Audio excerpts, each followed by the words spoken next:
السلام علیکم ورحمۃ اللہ وبرکاتہ۔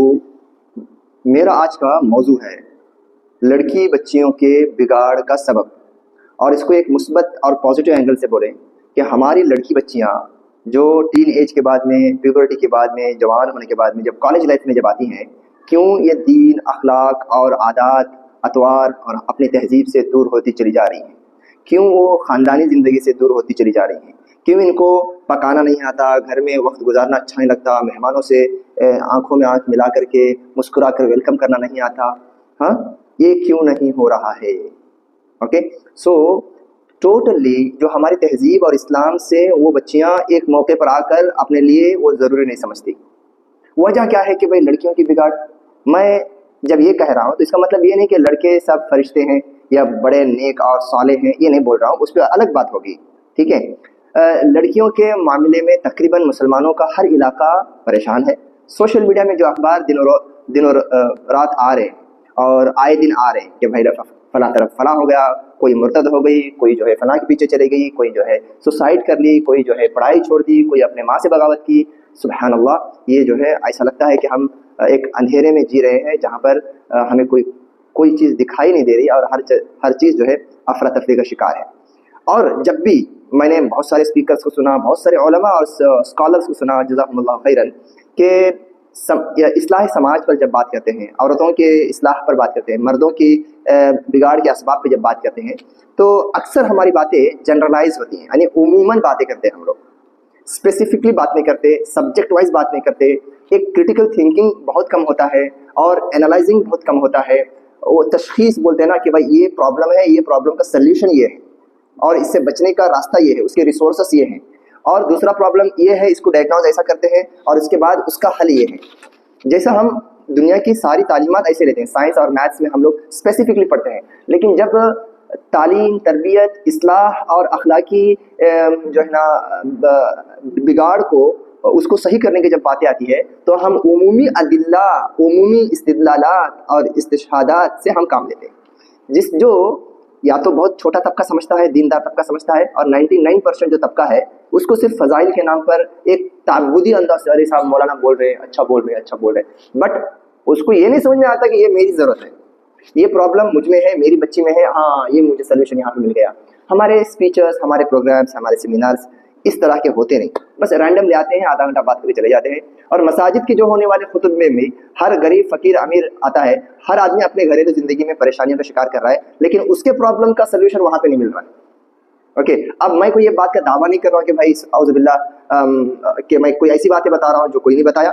میں بھی اگر کوئی چیز بتا رہا ہوں تو یہ علماء سے استفادہ کر کے ہی بتا رہا ہوں۔ اوکے، اب جو کہ میں نے بولا کہ موضوع جو ہے لڑکی بچیوں کی اصلاح اور ان کی دینی تربیت کا ہے، ان کو دین اور تہذیب اور خوف الہی سے نزدیک رکھنے کا مسئلہ ہے، تاکہ وہ جو ہے دنیا کے پرفتن اور چکا چوند حالات اور ماحول میں وہ بہہ نہ جائے، ہے نا، جو کہ ہو رہا ہے۔ دیکھیے، میں اگر اسپیسیفکلی لڑکیوں کی بگاڑ کی بات کروں، میرے پاس ریزنس بہت ہیں، اور میں اس ویڈیو میں بہت سارے ریزنس پہ بات نہیں کرنے جا رہا ہوں، پھر ٹو مچ ہو جائے گا، too much is too bad. So میں ایک ریزن کی بات کر رہا ہوں جو میرے پاس بہت ہی کروشیل ہے، بہت ہی اہم ترین ہے، اور یہاں پر اگر کام ہو جائے تو وہ میں سمجھتا ہوں کہ لڑکیوں کی بگاڑ کے اسباب پر بہت حد تک جو ہے وہاں پر ایک رکاوٹ، ایک مانع ثابت ہوگا باذن اللہ تعالیٰ، ایک ایبسٹیکل آئے گا، ایک جو ہے وہاں پر فل اسٹاپ لگ جائے گا۔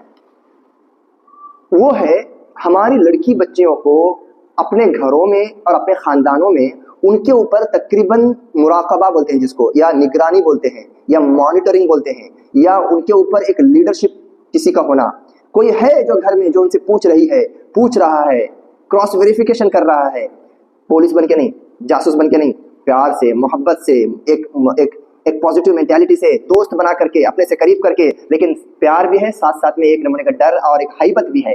یہ شخصیتیں، ایسی پرسنالٹیز تقریباً مسلم معاشرے کے گھرانوں میں نہیں پائے جاتے۔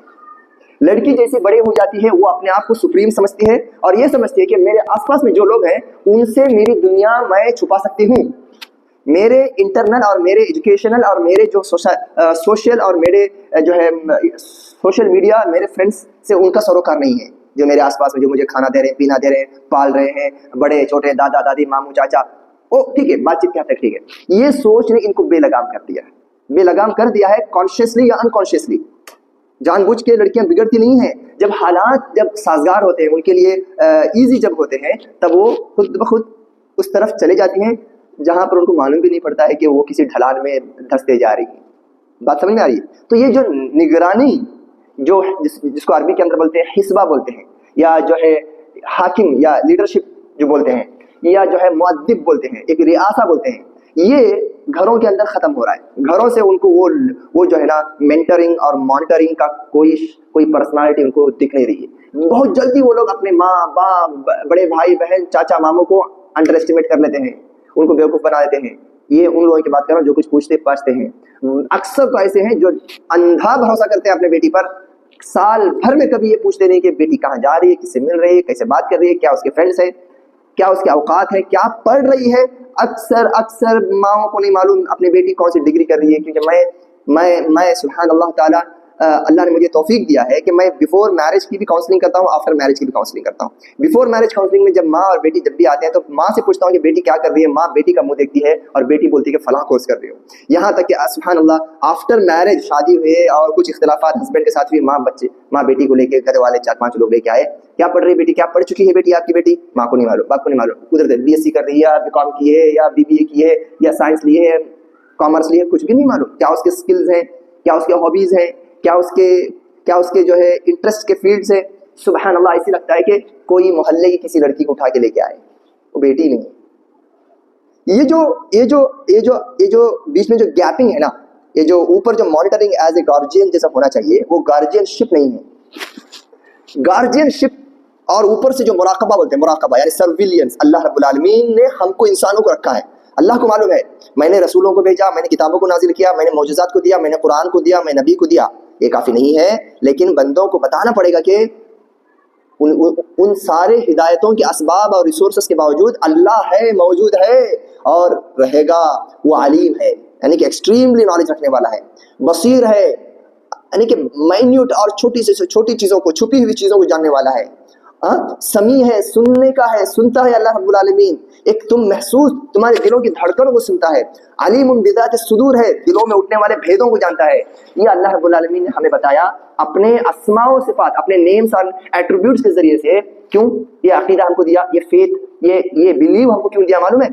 اس کے ذریعے سے ایک انسان اس کے خواہشات کو کنٹرولنگ ہوتی ہے. ڈر اللہ کا, اللہ سے امید, یہ احساس, یہ شعور, یہ فیلنگ, یہ کانشیس کہ اللہ رب العالمین دیکھ رہا ہے, سن رہا ہے, میں چھپا نہیں سکتا. اس نے مجھے آج گناہوں سے روکا, اس نے مجھے اور آپ کو گناہوں سے روکا ہے. کیوں؟ دنیا میں جو لوگ ہیں وہ مجھے نہیں جان سکتے, صحیح بات ہے, لیکن اللہ رب العالمین, جب اللہ رب العالمین نے انسانوں کے سدھار کے لیے اپنے علیم, بصیر, سمیع, عالم بذات الصدور کے جو صفات ہیں, جو اس کے ایٹریبیوٹس ہیں, اس کو بتلا کر ہمیں سدھارا, تو ایک انسان اور انسان کے بیچ میں جو ایک تربیت کا جو ریپو ہوتا ہے, اس کے اندر بھی ایک نگرانی اور گارجینشپ اور لیڈرشپ اور مانیٹرنگ گھر کے بڑوں سے ہونا لازم ہے. یہ فطری تقاضا ہے میرے بھائیو. کسی مولوی کی بیٹی ہو, کسی جاہل کی بیٹی ہو, اگر اس کے اوپر اگر مراقبہ نہیں ہے, وہ بگڑ سکتی ہے منٹوں میں. کوئی تقریر, کوئی جلسہ, کوئی جلوس, کوئی صحبت, اچھی صحبت اس پر جو ہے کام نہیں کرے گی, کیونکہ اس کا میکسیمم جو ٹائم گزرتا ہے یا تو سوشل میڈیا میں, یا تو اپنے سہیلیوں کے ساتھ, اپنے کالج میں. تو میں نے مقدمہ اتنا بولا کہ بھائی یہ گارجین شپ کی ضرورت کیا ہے. اب گارجین شپ کیسے کرنا ہے میں نے ابتدا میں بتا دیا. گارجین شپ کا مطلب یہ نہیں ہے کہ تم ڈراؤ اور لکڑی اور ڈنڈا لے کے رکھو, اس کو ڈیلیٹ کر دو اپنے ذہن و دماغ سے. میں کچھ چیزیں آپ کو بتاتا ہوں. پہلی بات یہ ہے, ماں باپ یہ محسوس کریں اور اپنی واجبات کو سمجھیں. پہلی بات کہ جیسا بچوں کو میں کھانا پینا, کپڑا اور ایجوکیشن پرووائڈ کر رہی ہوں, اس سے بھی زیادہ ذمہ داری بچوں کی اخلاقی سدھار پر نظر رکھنا ہے. ان کو روحانی غذا دینا ہے, اسپریچول ان کو فیڈنگ کرنا, یہ میری ریسپانسبلٹی ہے. اس بات کو آگے بڑھنے سے پہلے اس بات کو مان لو.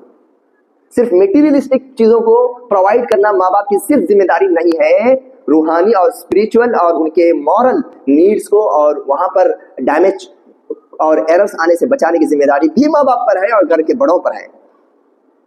یہ احساس اور یہ عقیدہ, یہ فکر, یہ ذمہ داری, یہ ریسپانسبلٹی پہلے پیدا ہو. اس کے بعد اپنے بچوں کو اپنی زندگی کے روزمرہ